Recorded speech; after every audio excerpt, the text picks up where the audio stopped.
সম্মানিত উপস্থিতি, রাসূলুল্লাহ সাল্লাল্লাহু আলাইহি সাল্লামের দরদ কত বেশি আপনি কল্পনা করুন। রাসূলুল্লাহ সাল্লাল্লাহু আলাইহি সাল্লাম বলেছেন, লিকুল্লি নাবিয়্যিন দাওয়াতুম মুস্তাজাবা। প্রত্যেক নবীকেই আল্লাহ রাব্বুল আলামিন একটি স্পেশাল দোয়ার ব্যবস্থা দিয়েছিলেন, দোয়া দিয়েছিলেন, এবং প্রত্যেক নবীকেই বলেছেন যে আপনি চান, আপনি যা চাইবেন আপনাকে সেটাই দেওয়া হবে। দুনিয়াতে প্রত্যেকটি নবী সেই সব দোয়া আল্লাহ রাব্বুল আলামিনের কাছে চেয়ে নিয়েছেন। আল্লাহ নবী বলেন, আমার জন্য আল্লাহ রাব্বুল আলামিন একটি দোয়া স্পেশালভাবে দিয়েছেন, যেই দোয়াটা আমি করলে আল্লাহ রাব্বুল আলামিন অবশ্যই কবুল করবেন। তাই এমন নিশ্চিত দোয়াটি আমি আমার কল্যাণে রাখিনি। ইখতাবাতু, আমি এটাকে সঞ্চয় করে রেখেছি। শাফাআতান লি উম্মতি ইয়াউমাল কিয়ামা, কিয়ামতের ময়দানে যখন আমার উম্মত গুনাহের কারণে ত্রাহি ত্রাহি করতে থাকবে, সেই দিন আমি আমার রবকে বলবো, রব তুমি যে আমার জন্য একটি স্পেশাল দোয়া দিয়েছিলে, যেই দোয়াটি করলেই তুমি মঞ্জুর করবে, এই দোয়াটি আমি আমার গুনাহগার উম্মতের সুপারিশের জন্য রেখে দিয়েছি। রব্বুল আলামিন আমাকে অনুমতি দাও, আমি আমার গুনাহগার উম্মতদেরকে সুপারিশ করে করে জান্নাতে নিয়ে যাব, কারণ আমার এ দুর্বল উম্মত কঠিন যন্ত্রণাদায়ক শাস্তি সহ্য করতে সক্ষম নয়। আপনি ভালোভাবে চিন্তা করেছেন? একবার কি ভেবে দেখেছেন? আল্লাহ নবীকে বলা হয়েছে যে এই দোয়া স্পেশালভাবে আপনি যা চাইবেন তাই আপনাকে দেওয়া হবে।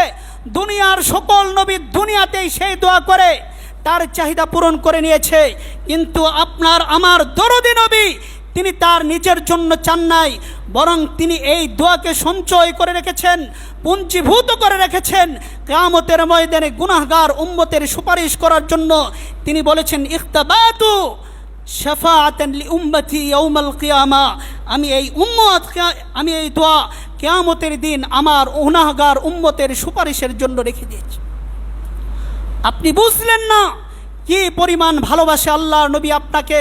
আল্লাহ রাব্বুল আলামিন নিজেই বলেছেন, লাকাদ জাআকুম রাসূলুম মিন আনফুসিকুম আজিজুন আলাইহি মা আনিতুম হারিসুন আলাইকুম বিল মুমিনিনা রাউফুর রহিম। শুনে হে মানুষ, তোমরা এমন একজন নবী পেয়েছ, এমন একজন নবী তোমাদের কাছে এসেছে যে নবী তোমাদের ব্যথায় ব্যথিত হয়, তোমাদের কষ্টে তার কষ্ট লাগে। তোমরা যদি একটু ব্যথা পাও, আল্লাহ নবীর কলিজায় আঘাত লাগে।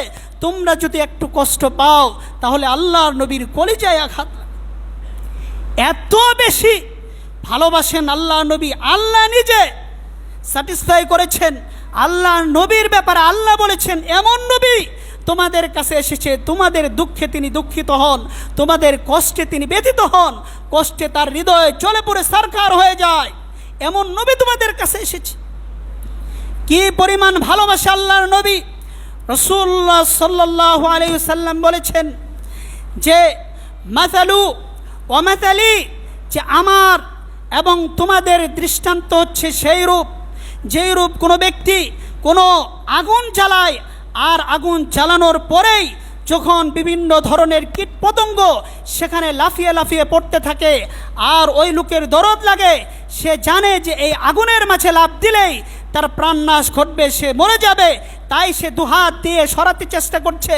কিন্তু পোকাগুলি, কীটপতঙ্গগুলি ওই লোককেই জালিম মনে করছে যে আমরা আগুনের দিকে যেতে যাচ্ছি, কেন এই লোক বাধা দিচ্ছে।